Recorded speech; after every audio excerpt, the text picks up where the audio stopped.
إن الحمد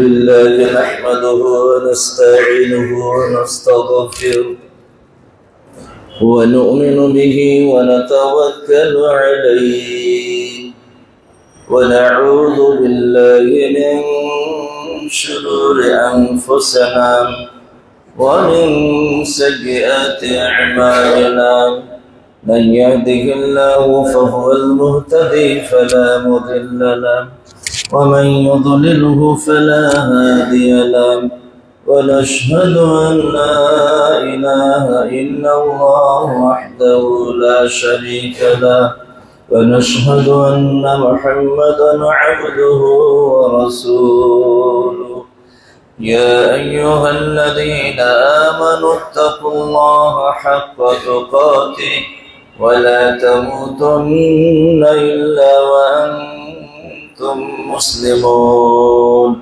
أما بعد فإن خير الحديث كتاب الله وخير الهدي هدي محمد صلى الله عليه وسلم وشر الأمور محدثاتها وكل محدثة بدعة وكل بدعة ضلالة وكل ضلالة في النار فأعوذ بالله من الشيطان الرجيم بسم الله الرحمن الرحيم وما آتاكم الرسول فخذوه وما نهاكم عنه فانتهوا واتقوا الله إن الله شديد العقاب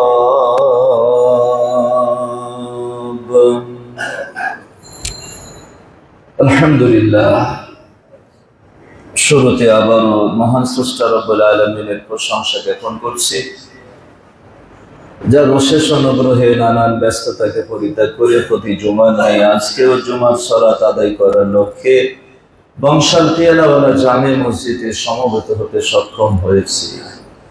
দরুদ এবং সালাম সর্বযুগের সর্বশ্রেষ্ঠ মহামানব বিশ্বনবী মুহাম্মদুর রাসূলুল্লাহ সাল্লাল্লাহু আলাইহি ওয়াসাল্লামের প্রতি অযুত ধারায় বর্ষিত হোক। যার আনুগত্য, যার অনুকরণ এবং অনুসরণ ব্যতীত নাজাত অনিশ্চিত, যার আনুগত্য না করলে আপনার আমার জীবনের কোনো ইবাদতই কবুল হবে না, যার আনুগত্য ছাড়া আমরা না দুনিয়াতে শান্তি পাবো, না কবরে, না হাসরে, না জাহান্নাম থেকে মুক্তি পাবো।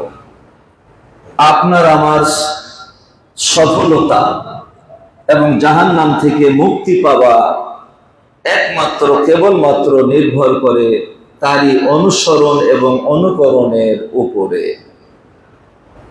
তার আনুগত্য করলে মহান স্রষ্টা রব্বুল আলামিনের ভালোবাসা পাওয়া যায়। তার আনুগত্য করলে আপনার আমার ইবাদতগুলো আল্লাহর দরবারে কবুল হয়ে যায়। তার আনুগত্য করলে আমরা জাহান্নাম থেকে মুক্তি পেয়ে জান্নাতুল ফেরদৌসের মেহমান হতে পারবো। তাই সংক্ষিপ্ত দরুদ পাঠ করি সাল্লাল্লাহু আলাইহি ওয়াসাল্লাম। সম্মানিত মুসল্লিয়ান ইকরাম, আপনারা জানেন আমরা ইতিপূর্বে বহুবার আলোচনা করেছি যে ইবাদত কবুলের কয়েকটি শর্ত রয়েছে। ইবাদত কবুলের কয়েকটি শর্ত রয়েছে, তার মধ্যে প্রথমটি হচ্ছে ইখলাস, অর্থাৎ যে ইবাদতটা করব তার মধ্যে আমার খুলুসিয়ত থাকতে হবে, একাগ্রতা থাকতে হবে। উদ্দেশ্য হবে শুধুমাত্র আল্লাহর জন্য আমি ইবাদত করছি, পৃথিবীর কাউকে দেখানোর জন্য না, কারো মনোতুষ্টির জন্য, কারো কাছে কিছু পাওয়ার জন্য না। হ্যাঁ, পাওয়ার জন্য। কার কাছে? আল্লাহর কাছে। কি পাওয়ার জন্য? জান্নাত পাওয়ার জন্য। এছাড়া আপনার ইবাদত করে আর কোনো উদ্দেশ্য আমার থাকবে না। একমাত্র ইন্টেনশন থাকবে আল্লাহর সান্নিধ্য, আল্লাহর ভালোবাসা, আল্লাহর জান্নাত। এছাড়া পৃথিবীর কোনো উদ্দেশ্য থাকবে না। যদি একটু উদ্দেশ্য জড়িয়ে দেন তাহলে ইবাদতটার ইবাদত থাকলো না, শিরকে পরিণত হয়ে গেল। আল্লাহু আকবার। সম্মানিত উপস্থিতি, আমরা খুব একাগ্রতা নিয়ে আলোচনাগুলো শুনবো এবং শুধু শোনার জন্য শুনবো না, আমার বিবেককে প্রশ্ন করব যে কথা যেগুলো বলছি সেগুলো আসলে এটা আমার পালন করা উচিত নাকি উচিত না। আমি কি কোনো স্বার্থ নিয়ে কথা বলছি, আমি কি কোনো একদিকে ঝুঁকে গিয়ে কথা বলছি, না আমার কথাগুলোর মধ্যে কোরআন এবং সুন্নাহর গন্ধ রয়েছে। আমি যদি কোরআন এবং সুন্নাহর আলোতে কথা বলি, আপনি যেই হন না কেন আপনাকে এই কথা যে মানতেই হবে। উনজুর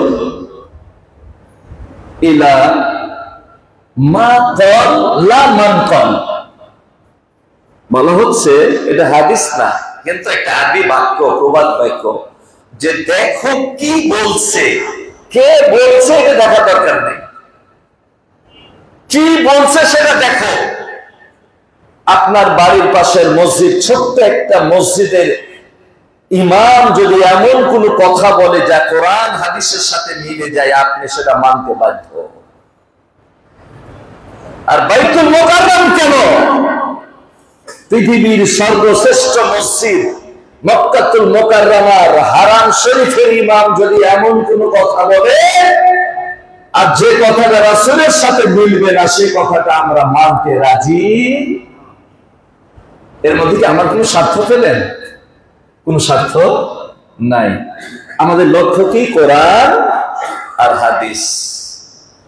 আর এই কথাটারই গুরুত্ব বোঝানোর জন্য চারজন ইমাম একই কথা বলে গেছেন যে আমাদের কোন কথা যদি রাসূলের কথার সাথে না মিলে, আমাদের কথাকে তোমরা ছুঁড়ে ফেলে দিয়ে রাসূলের কথা গ্রহণ করো। ইমাম আবু হানিফা সবচেয়ে বেশি মজবুত কথা বলে গেছেন যে ইদা সাহাল হাদিস ফাওয়া মাযহাবি, সহিহ হাদিসই হচ্ছে আমার মাযহাব, আমার তরিকা, আমার আদর্শ। তিনি বলেছেন যে আমি যে কোন কথা বলি, ফানজুর ফি রাই, আমার কথাগুলা তোমরা চিন্তা ভাবনা করবা, যেটা কোরআন হাদিসের সাথে মিলবে সেটা মানবা, যেটা মিলবে না সেটা মানবা না। এরপরে তিনি বলছেন আলাইকুম বিত্তিবাইস সুন্নাহ, তিনি কোনদিনই বলেননি যে আমার কথা মেনে চলো, তিনি কোনদিনই বলেননি যে আমার আনুগত্য করো, তিনি কোনদিনই বলেননি যে আমি যা বলবো সেটাই তুমি চোখ বন্ধ করে গ্রহণ করো, এই কথা তিনি কোনদিন বলেননি। তিনি কি বলেছেন যে আলাইকুম বিত্তিবাইস সুন্নাহ, সুন্নাতের অনুসরণ করা তোমাদের অপরিহার্য। ফামান খারাজা আনহা যাল্লা, সুন্নাত থেকে যে বের হয়ে পড়বে সে পথভ্রষ্ট হয়ে যাবে। সেই কথা বলেননি যে আমার কথা যে শুনবে না সে পথভ্রষ্ট হবে, কথা বলেছে কেউ দেখাতে পারবে না। যদি সবচেয়ে বেশি সুন্নাতের পাবন্দি করার লোক থাকে, তাহলে প্রথম নামটা আসবে ইমাম আবু হানিফা রাহমাতুল্লাহ। আমরা তাকে ভালোবাসি, তার কথাকে আমরা মূল্যায়ন করি, এবং তার কথা অনুযায়ী যদি আমরা বলি আমরা হানাফি, তো ঠিক আছে, এটা ঠিক আছে, কারণ তার প্রত্যেকটা কথার আমরা মূল্যায়ন করি। আর কিছু মানুষ আছে, মনে কষ্ট নেবেন না, তারা তার আদর্শের অনুসরণ করে না, তারা শুধু নামের অনুসরণ করে, আর আমরা তার আদর্শের অনুসরণ করি। তিনি বলছেন হাদিস ছাড়া কোনো পথ নাই, হাদিস থেকে যে বের হয়ে পড়বে সে পথভ্রষ্ট হয়ে যাবে, আমরা তাকে বিশ্বাসী। তিনি বলেছেন হারামুন আলা মান লাম ইয়ারিফ দালিলি আন ইফতিয়া বিকালামি। তিনি খুব ভালো করে জানতেন যে ইমাম আবু হানিফার নাম দিয়ে মানুষ 2 নম্বরই করবে, তাই বলছেন যে ওই ব্যক্তির জন্য আমার নাম নিয়ে ফতোয়া দেওয়া হারাম যে দলিল পেশ করবে না, যে দলিল পেশ করবে না। আমি যে এই ফতোয়াটা দিলাম কোন কোরআনের আয়াতের কারণে, কোন হাদিসের বদৌলতে, এই দলিল পেশ করবে না, শুধু বলবে যে আবু হানিফা রাহিমাহুল্লাহ বলেছেন, ওর জন্য ফতোয়া দেওয়া হারাম। তাহলে ওই সমস্ত মুফতিদের জন্য ফতোয়া দেওয়া হারাম, যাদের কাছে আপনি যদি বলেন যে হুজুর আপনি তো এই ফতোয়াটা বললেন যে এটা করা চলবে, এটা দলিল করি, একটু দলিলটা কি দিবেন, এমন একটা ধমক দিবে আপনাকে যে দলিলের কি বুঝো তুমি। ইমাম আবু হানিফা কি বললেন যে দলিল ছাড়া ফতোয়া দেওয়া হারাম, আর এই মুফতি হারামি কাজ করছে। কি হারামি কাজ করে না? ইমাম আবু হানিফার কথা অনুযায়ী হারামি কাজ করছে না? তো ইমাম আবু হানিফা রাহিমাহুল্লাহ যেটা বলে আমরাও সেটা বলি, যে আমার কথা আপনি মানতে বাধ্য না যতক্ষণ আমি দলিল পেশ করব। দলিল যখন পেশ করব, এই দলিলটা আপনি যাচাই করবেন যে মাওলানা ইহসানুল্লাহ খতিব ইহসানুল্লাহ যে হাদিসটা বলেছে, হাদিসটা সহিহ না জয়ীফ। যদি জয়ীফ বলি মানার কোনো দরকার নাই, যদি সহিহ বলি আপনি মানতে বাধ্য, আমি মানতে বাধ্য। এটাই তো ইমাম আবু হানিফা রাহমাতুল্লাহ আলাইহির কথা, এটাই তো চার ইমামের কথা, এটাই তো সমস্ত উলামা ইকরাম যারা সালাফ, যারা সালফে সালেহিন বলে পরিচয় দেয়, এদের তো এটাই কথা যে কোরআন হাদিস চলে আসবে তখন পৃথিবীর কোনো দিকে তাকানোর কোনো সুযোগ নাই। চারজন ইমাম এই কথা বলেছেন। আজকে শাবান মাসের কয় তারিখ তার মুখস্থ নেই? বাংলাও পারবেন না, কিন্তু ইংরেজিটা যদি বলি আজ কয় তারিখ চট করে বলবেন, আমার মানে 100 অ্যান্সার দিবেন, তাই না? মাশাআল্লাহ। আমাদের নিজের স্বকীয়তা, নিজের সংস্কৃতি, নিজের মাস, নিজের দিনগুলা ভুলে যাই, বিজাতীয় মাস আর দিন নিয়ে আমরা ব্যস্ত থাকি এবং সেটাই আমাদের মগজের মধ্যে ঢুকে আছে, তাই না? আজকে 7 তারিখ না? আজকে 7 তারিখ। আচ্ছা, এই মাসটা অত্যন্ত গুরুত্বপূর্ণ। এই মাস নিয়ে দুটা কথা বলতে হয়, বেশি কথা আজকে বলা যাবে না, যেহেতু আপনারা জানেন আজকে একটা খুব আন্তর্জাতিক মানের সম্মেলন চলছে। শুধু আপনাদের মায়াতে খুতবা দিতে সবাই যদি চলে যায়, খুতবা তো দেওয়া লাগবে। আমি বলছি আমার ওখানকার বক্তব্য আজকে ছিল, আজকের বক্তৃতা ছিল আমার 10টায়, তো 10টাতে যদি ওখানে বক্তৃতা দিই আস্তে আস্তে আমি খুতবা ধরতে পারবো না। আমি বললাম যে আমার বক্তৃতা যদি ছুটেও যায় আমি পিয়ালাওয়ালার খুতবা ছাড়বো না, আমি পিয়ালাওয়ালাতে খুতবা দিব ইনশাআল্লাহ। তো আলহামদুলিল্লাহ তারা চেঞ্জ করে আগামী দিনে দিয়েছে আমার টাইমটা।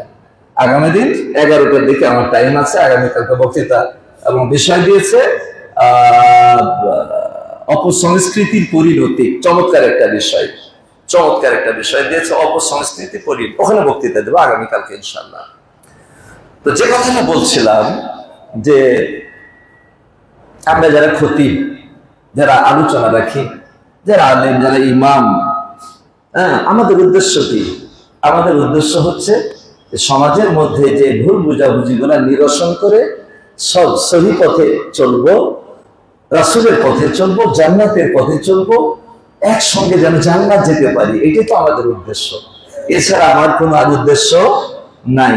তো এই কথাটা বুঝাইতে গিয়ে অনেক সময় বিভিন্ন কায়দায় আপনাদের কথা বলি, কোন সময় একটু শক্ত করে বলি, যারা একটু নাড়া লাগে, একটু যেন ধাক্কা লাগে। ধাক্কা না লাগলে মানুষ কি গুরুত্ব দেয় না। আবার অনেক সময় নম্র ভদ্র অনেক নরম করে কথা বলি, যেন আপনার মনের মধ্যে একটা ভালোবাসা সৃষ্টি হয়।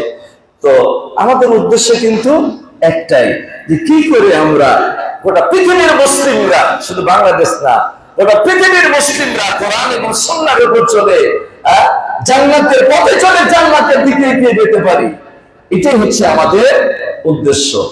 শাবান মাস এটা গুরুত্বপূর্ণ মাস, এর গুরুত্ব আরো বেড়ে গেছে এরপরেই কি রমাজান। আল্লাহু আকবার। সবচাইতে গুরুত্বপূর্ণ মাসটি এর সঙ্গে লাগালাগি, এই জন্য এই মাসের গুরুত্বটা আরো বৃদ্ধি পেয়ে গেছে। আল্লাহু আকবার। তো দুর্ভাগ্য হলো সত্য, এই মাসে যা করতে হয় সুন্নাহ অনুযায়ী তা আমরা বর্জন করেছি, আর যা বর্জনীয় জিনিসগুলো আমরা গ্রহণ করেছি। একবারে বিপরীত। আপনি বলবেন কেমনে, দিয়ে একটা কথা বলে আপনাকে দেখা দিব যে এমনে। এটাই আজকের সংক্ষিপ্ত আলোচনা। আপনার প্রতি আমার কোনো শত্রুতা নেই, আপনাকে আমি ভালোবাসি, কারণ আপনি মুসলিম, আমিও মুসলিম। আবু বকরের রক্ত আপনার শিরা উপশিরায় প্রবাহিত, আমার শিরা উপশিরায় আবু বকরের রক্ত প্রবাহিত। ওমর ফারুকের রক্ত আপনার শিরা উপশিরায় প্রবাহিত, আমার শিরা উপশিরা তো হযরত ওমর, খালিদ বিন ওলীদ, সায়েদ বিন আবি ওয়াক্কাস, আব্দুর রহমান বিন আউফ, জুবায়ের, তালহা, যারা জান্নাতি সাহাবী, খালিদ বিন ওলীদ, এই রক্ত আপনার শিরা উপশিরায় প্রবাহিত, আমার শিরা উপশিরায় প্রবাহিত। অতএব আমরা সবাই একসাথে জান্নাতে যেতে চাই। কেউ যদি ভুল করে তার ভুলটা সুন্দরভাবে আমরা সংশোধন করিয়ে দিতে চাই, এটাই আমাদের উদ্দেশ্য, আর কোনো উদ্দেশ্য নাই। আসেন, বেশি কথা বলা যাবে না। আমরা শুরুতেই যে আয়াতটা পাঠ করেছি, মা আতাকুমুর রাসূলু ফাখুযুহু, এখানে বলছে রাসূল যা দেন তা তোমরা গ্রহণ করো। এখানে আর কারো নাম নেওয়া হয়েছে? কোন বুজুর্গানে দিনে, কোন পীর সাহেবের, কোন ওলি আল্লাহর, কোন ইমাম সাহেবের না, কারো নাম নেওয়া হয়নি। কে দিবে? রাসূল যা দেন, রাসূল যা দিবে তা গ্রহণ করবে, আর রাসূল যার থেকে নিষেধ করবেন তার থেকে দূরে সরে থাকতে হবে। এটাই হচ্ছে ইসলামের মৌলিক কথা। এটা কে বলছেন? আল্লাহ বলছেন যে রাসূল যা দেন তা গ্রহণ করো, আর উনি যা নিষেধ করেন তার থেকে বিরত থাকো, আর ভয় করো আল্লাহকে। আল্লাহর ভয় যার অন্তরে থাকবে সে রাসূলের হুবহু অনুসরণ করবে। সে ডানেও দেখবে না, বামেও দেখবে না, সামনেও দেখবে না, পিছনেও দেখবে না। যে বুজুর্গানে দিনও তার চোখে পড়বে না, একজন ওলির তার চোখে পড়বে না, একজন ইমামও তার চোখে পড়বে না, তার চোখে পড়বে মুহাম্মদুর রাসূলুল্লাহ সাল্লাল্লাহু আলাইহি ওয়াসাল্লাম। সে আর কাউকে দেখবে না। তো আর যদি দেখে, জানতে হবে আল্লাহর ভয় তার মাঝে নাই। কেউ যদি রাসূলের হাদিস পাওয়ার পরেও, রাসূলের নির্দেশ পাওয়ার পরেও ডানে ডানে দেখে, ডানে বামে চলতে চায়, জানতে হবে তার মধ্যে আল্লাহর ভয় বলে কোনো কিছু আর নাই। আর যে এইরকম অবস্থায় থাকবে তাদেরকে আল্লাহ বলেছেন ইন্নাল্লাহা শাদীদুল ইকাব, তোমরা জেনে রাখো আল্লাহর শাস্তি বড়ই কঠিন। মানে এরা শাস্তির হুমকি দিলেন এদেরকে। তাদেরকে যারা একচ্ছত্রভাবে এককভাবে কোরআন এবং হাদিস মানবে না, রাসূলের আদর্শ যা বলেন তা গ্রহণ এবং যা নিষেধ করেন যার থেকে বিরত থাকবে না, এদের মাঝে আল্লাহর ভয় নাই, আর এদের জন্য কঠিন শাস্তির পরোয়ানা। প্রথম শাস্তি পায়গাম, সম্মানিত উপস্থিতি। তাহলে রাসূল সাল্লাল্লাহু আলাইহি ওয়াসাল্লাম বলেছেন যা দিবেন তা গ্রহণ করতে হবে। এই মাসে রাসূল সবচেয়ে বেশি সিয়াম পালন করেছেন, নফল সিয়াম। রমজানের পরে সবচেয়ে বেশি নফল সিয়াম কোন মাসে পালন করেছেন? এই শাবান মাসে। এই যে দেখেন রাসূল আয়েশা সিদ্দিকা থেকে একটা হাদিস বলি। আয়েশা রাদিয়াল্লাহু তাআলা আনহা বলছেন যে কানা রাসূলুল্লাহ সাল্লাল্লাহু আলাইহি ওয়াসাল্লাম ইয়াসুমু হাত্তা নাকুল আলা ইফতার।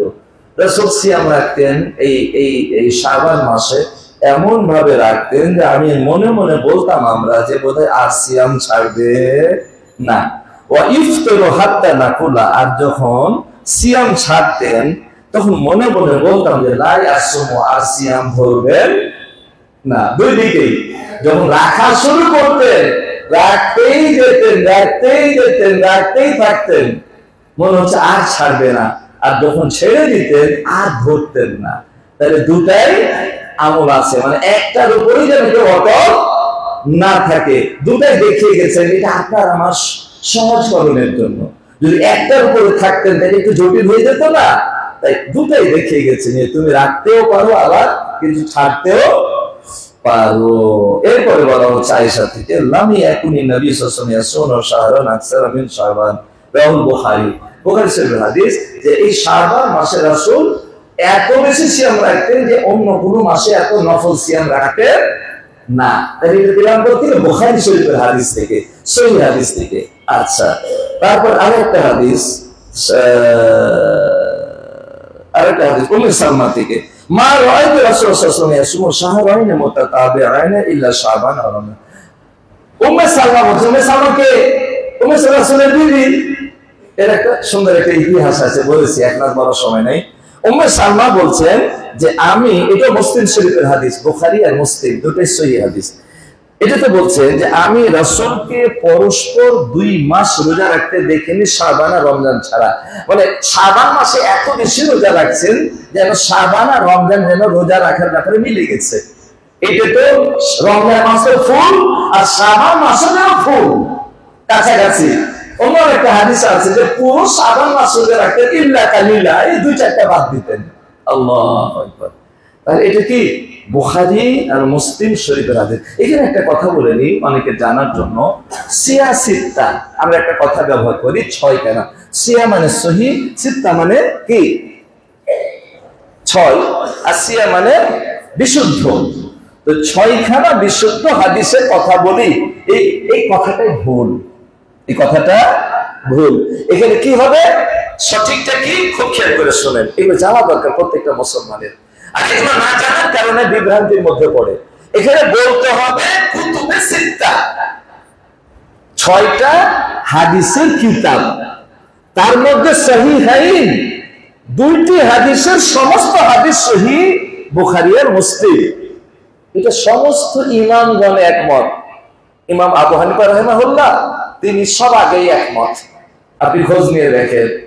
সমস্ত ইমামের একমত যে এই বুখারী আর মুসলিমের যে হাদিস, এখানে জিজ্ঞেস করতে হবে না হাদিসটা সহিহ না হাসান না জয়ীফ, জিজ্ঞেস করতে হবে না। তবে বুখারী আর মুসলিম বললে জানবে যে সহিহ, এটা ফেরার কোনো কথা খরচ করার দরকার নাই। কিন্তু আবু দাউদ, নাসাই, তিরমিজি, ইবনে মাজাহ, এই যে পরের 4টা হাদিস, এর মধ্যে সহিহও আছে, এর মধ্যে হাসানও আছে, এর মধ্যে জয়ীফও আছে, এর মধ্যে জালও আছে। জাল মানে আরবিতে বলা হয় মাউজু। সহিহ আর হাসান গ্রহণযোগ্য, জয়ীফ আর জাল বর্জনযোগ্য, এটা গ্রহণযোগ্য নয়। আপনি সহিহ হাদিস পালন করে এটা ভুল পাবেন না। আপনি জয়ীফ আর জাল মানে তো মিথ্যা, জাল মানে মিথ্যা। তো দুর্ভাগ্য হলো সত্য, অনেক বড় বড় মুক্তি নিজেকে মুক্তি পরিচয় দেয়, কিন্তু সহিহ আর জয়ীফের পার্থক্য বোঝে না।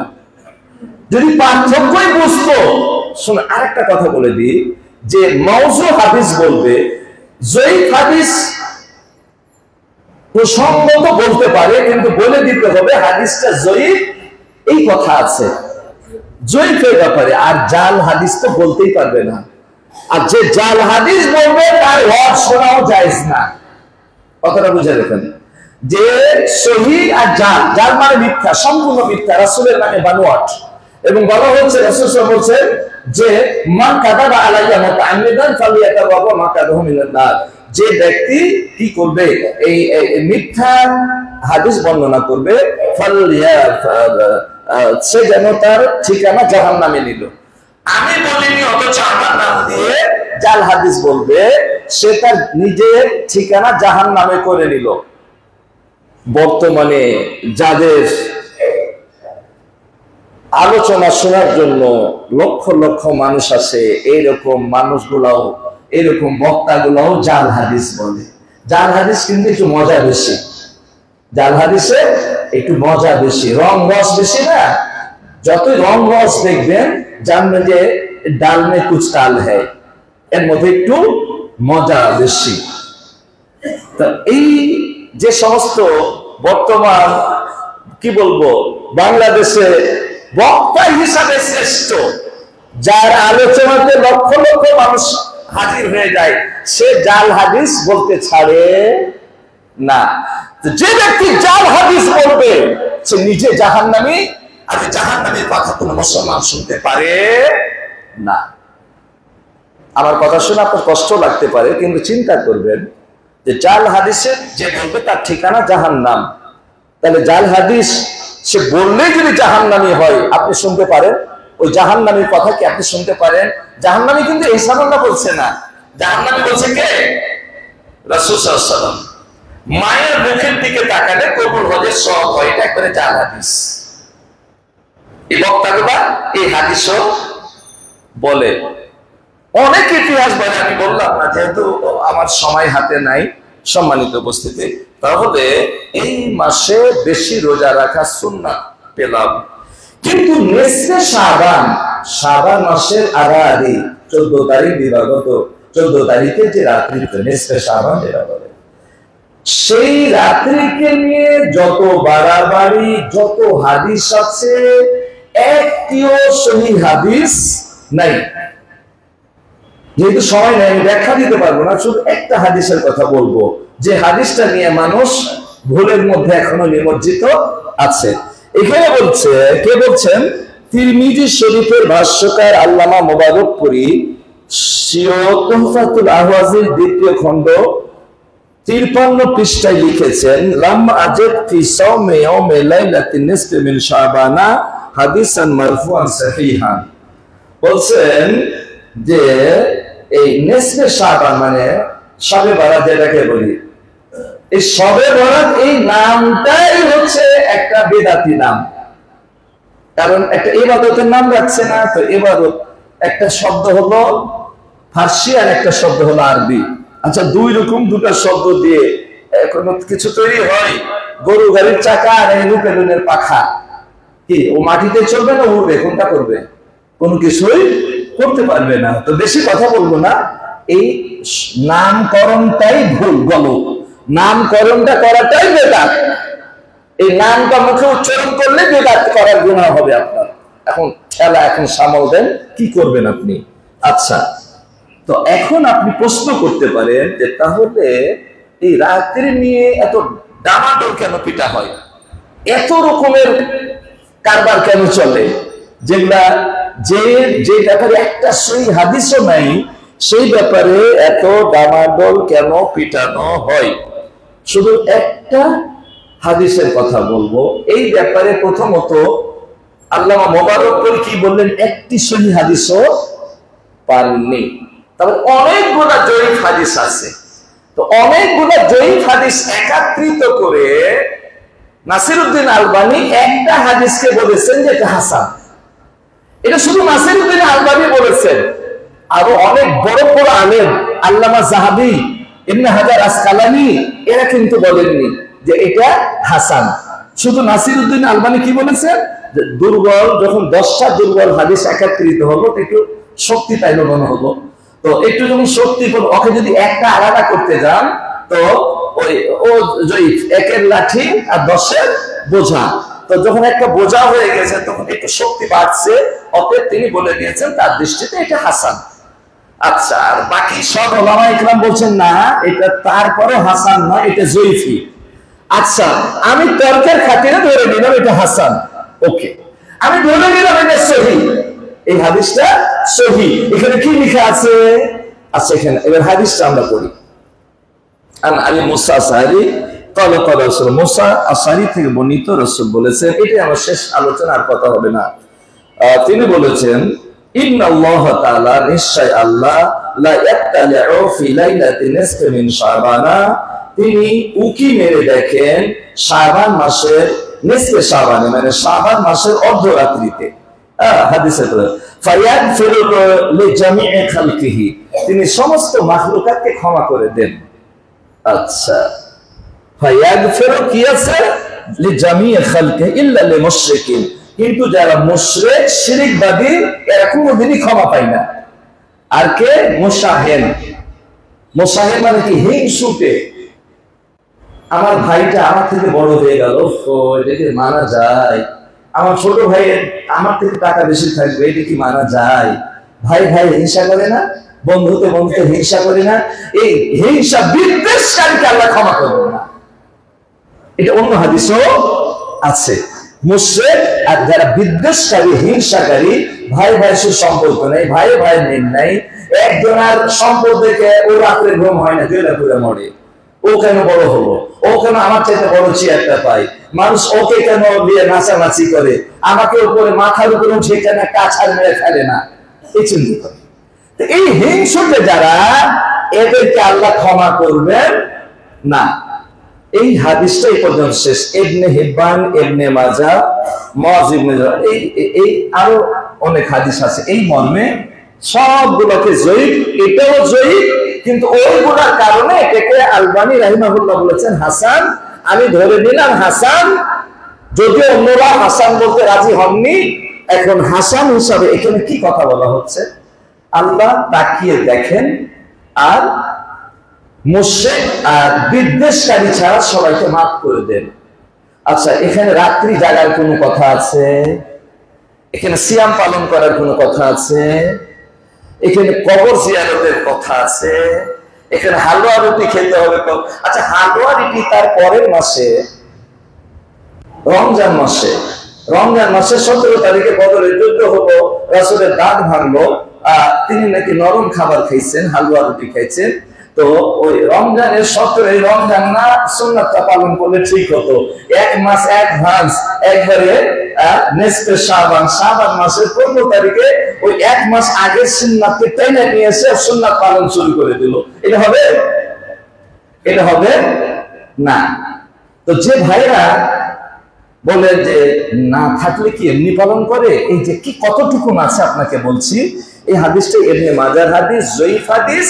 আলবানী শুধু বলেছেন, আর কেউ বলেননি এটা হাসান। তো হাসানও যদি হয়, এখানে কি রোজা রাখার কথা আছে? এই ধরনের যে আরো কতগুলা কবর জিয়ারত, আলোকসজ্জা, এগুলো সবই ইসলামে হারাম। এগুলো করার কি কথা আছে? ভালো কথা, যদি আপনি মুশরিক না হন, শিরক করেননি, অথবা আপনার ভাইয়ের সাথে আপনার দ্বন্দ্ব নাই, আল্লাহ আপনাকে ক্ষমা করে দিবেন। আপনি ঘুমিয়ে থাকলেও ক্ষমা করবেন। রাত্রি জাগতে হবে, রাসূল বলে দিতেন না। এবং আরেকটা বলে শেষ করে দেব, সালাত আলফিয়া, 100 রাকাত নামাজ পড়া হয়, এবং 100 রাকাতে নামাজের ব্যাপারে বহু হাদিস আছে, সবই জাল। জাল মানে মিথ্যা। তো এটা কেন বলছি? আমল করবেন এই জন্য বলছি না, এর থেকে বিরত থাকবেন এই জন্য বলছি, ভীতি প্রদর্শন করার জন্য। বলছে যে ব্যক্তি এই রাত্রিতে 100 রাকাত নামাজ পড়বে, আল্লাহ তাআলা তার জন্য 100 জন ফেরেশতা নাজিল করবেন। বানাওয়াটি কথা, জাল হাদিস কিন্তু আগে বলে দিচ্ছি, ঠিক আছে? জানেন, এর থেকে বিরত থাকতে পারে। 30 জন ফেরেশতা তার জন্য ক্ষমা চাইবে, 30 জন ফেরেশতা দুনিয়ার বিপদ থেকে রক্ষা করবে, আর 30 জন ফেরেশতা শয়তানের ধোঁকা থেকে তাকে রক্ষা করবে। এইরকম ভাবে 100 জনের কথা। আচ্ছা, আরো 10 জন ফেরেশতা আর কাজ করবে। আচ্ছা, হাদিসটা আমি আর বলছি না, সময় নাই। তো এই হাদিসটা সম্পূর্ণ বানাওয়াট। রাসূল কোনদিন করেননি, সাহাবায়ে কেরাম করেননি, ইমাম আবু হানিফা, ইমাম শাফি, ইমাম মালিক কেউ করেননি। একবারে জাল, বানোয়াট। আর রাসূল কি বলেছেন? মান কাযাবা আলাইয়া মুতাআম্মিদান ফালা ইয়াতাবাওয়া মাকাদাহু মিনান নার। যে ব্যক্তি কি করবে, আমার নামে মিথ্যা কথা বলবে, সে তার জাহান্নামকে তার জন্য নির্ধারণ করে নিল, সে জাহান্নামে যাবেই যাবে। তো এই হাদিসটা যদি আপনি পালন করেন, যদি এটা কেউ করবে না, কিন্তু কেউ যদি মনে করেন না আমি জান্নাতে এত সুখে থাকবো কেন, আমি জাহান্নামে যাবো, তাহলে এই হাদিসটা পালন করবেন। কথাটা বোঝা গেছে?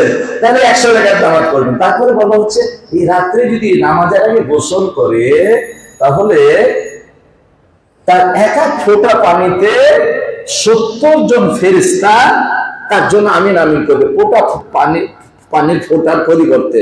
আমি আগে বলেছি না যে জাল হাদিস খুব মুখরোচক হয়, খুব মজা লাগে শুনতে, মনে হয় যে এর মধ্যে আমার তামালিয়া পেয়ে গেলাম কিছু না। এটাই আপনাকে জাহান্নামে নিয়ে যাবে যদি হাদিসটা আপনি বিশ্বাস করেন। এই হাদিসটা খালি বিশ্বাস করবেন, আপনি জাহান্নামী হয়ে যাবেন, যথেষ্ট জাহান্নামী হওয়ার জন্য। অতএব এটাকে মানা তো যাবে না, বিশ্বাস করা যাবে না। সম্মানিত উপস্থিতি, তাহলে আর কথা নয়, আগামী জুমাগুলোতে আরো কথা শুনতে পারবেন ইনশাআল্লাহ। তো আপনাদেরকে বিনীত অনুরোধ করব, রাসূল যা করেছেন তা করব, রাসূল যা করেননি তা করব না। আনতা মুসলিম আনা মুসলিম, আপনি মুসলমান আমি মুসলমান। আমরা ইনশাআল্লাহ যদি কোরআন এবং সুন্নাহর উপরে থাকি, দুনিয়াতে শান্তি, কবরে শান্তি, পরকালের শান্তি, কিয়ামতের ময়দানে শান্তি, জান্নাতে যাবই যাব ইনশাআল্লাহ, কেউ রুখতে পারবে না। আর রাসূলের হাদিস পাওয়ার পরে যদি ডানে বামে তাকান, তাহলে ইমাম আবু হানিফা বলেছেন সে পথভ্রষ্ট, সে জাহান্নামে চলে যাবে। আল্লাহ রাব্বুল আলামিন আমাদের তৌফিক দান করেন, আমিন। ওয়া আখিরু দাওয়ানা আলহামদুলিল্লাহি রাব্বিল আলামিন। আলহামদুলিল্লাহিল্লাযী ওয়াকাফা ওয়া সালামুন আলা ইবাদিহিল্লাযীনা ইসতাফা, আম্মা বাদ। সম্মানিত উপস্থিতি, অনেকে দোয়া চেয়েছেন, আপনারা সবার জন্য দোয়া করবেন। একজন মাদ্রাসার ছাত্রী, তার চোখের সমস্যা, অনেক অসুস্থ, দোয়া চেয়েছেন। আরো একজন দোয়া চেয়েছেন, আরো 2 জন। আসলে অনেকগুলা, এত লম্বা লম্বা কাগজ না দিয়ে ছোট্ট সুন্দর করে কাগজ দিলে বলা হয়। আরমান সাইকেলে শালিক লিখছেন, জানি না কি লেখা হবে। মোহাম্মদ সজল, এটা হলো মালিক। তো এর আম্মা গুরুতর অসুস্থ, তিনি বর্তমানে গ্রিন লিভ হাসপাতালে ভর্তি, আইসিইউতে ভর্তি আছে, দোয়া চেয়েছেন। চিচুরিসনার বংশাল রোড নিবাসী মরহুম মহিউদ্দিন সাহেবের কনিষ্ঠ পুত্র মোহাম্মদ ডালিম ইন্ডিয়ায় টাটা হাসপাতালে ভর্তি আছে, দোয়া চেয়েছেন, দোয়া করবেন। আরো আমাদের কাছে দুই ভাই দোয়া চেয়েছেন। একজনের নাম হচ্ছে কই গেল, এই পকেটে আছে, মন্টু ভাই। মন্টু ভাই তিনি দোয়া চেয়েছেন আল্লাহ রাব্বুল আলামিন যেন নেক আশা পূরণ করেন। শফিক ভাই তার মা অসুস্থ, আল্লাহ প্রায় 100 বছর বয়স, দোয়া করবেন এই নিয়ামত যে কদিন বেঁচে থাকে আল্লাহ যেন সুস্থ রাখেন এবং যেদিন দুনিয়া থেকে বিদায় হবে ঈমান নিয়ে যেন মরতে পারেন, বিদায় নিতে পারেন। নববস্তির একজন দুটা বাচ্চা মায়ের আগের দিন আসছিলেন, সামনে আছে, তার স্বামী তাকে রেখে চলে গেছে দীর্ঘদিন, আর কোনো খোঁজ খবর নেই। সুন্দর সুন্দর দুটা বাচ্চা, তার একটু সহযোগিতা করবেন, আল্লাহ রাব্বুল আলামিন যেন আপনাদেরকে তৌফিক দান করেন। ইবাদাল্লাহ রাহিমাকুমুল্লাহ, ইন্নাল্লাহা ইয়া'মুরু বিল 'আদলি ওয়াল ইহসানি ওয়া ইতা'i যিল কুরবা ওয়া ইয়ানহা 'আনিল ফাহশা'i ওয়াল মুনকারি ওয়াল বাগyi ইয়া'iদুকুম লা'allakum tadhakkarun। আযকুরুল্লাহা ইয়াযকুরুকুম ওয়াদ'উহু ইয়াস্তাজিব লাকুম ওয়া লাযিকরুল্লাহি তাআলা আ'লা ওয়া জাল্লা ওয়া তা'আলা আকবার।